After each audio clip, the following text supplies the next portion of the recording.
Мына менің пасон кигенім қалқым, мынау кішкенерек екен. Бұны да арзан қып берейін сіздерге. Мынаны 199 қып берейін.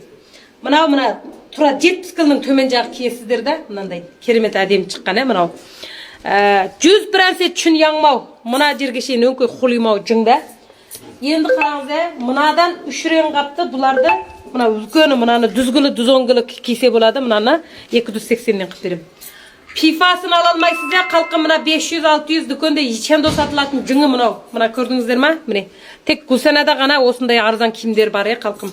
Мынаны сіз базар бағасында мен айтқан 280-ге ала алсаңыз, мен мына қолымдағын бекер берем сізге. Мына әңгілақың өніңе қара түйерең реңдер бар, мен бір-бірден киіп етейін. Бағана бір жастардың қойсы реңін ақ келен, бағанағында көрсетем. Бағана әзір апарып еттің ғой, әзір. Мынау қарасы міне. Ерекше әдем шыққан киімдер бұл. Әр қандай уақытта киетін болсаңыз міне.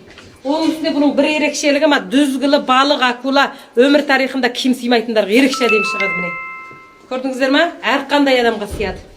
Өте үлкен нөмір да бұл. Өңге мынау түйерең. Өнігін біреусін 199 бердім, оның екі жеңінде жүні бар, Мынау мынандай пасон міне. Мына реңінің әйбеттігін көрдіңіздер ма? Міне. Дүзгіліге сия береді, дүзгіліге. Арғы адамға әсіл сияды бұны. Арғы адам кесе де әйбет шығады, толғы адамға да әйбет шығады. Басының ауырғаны.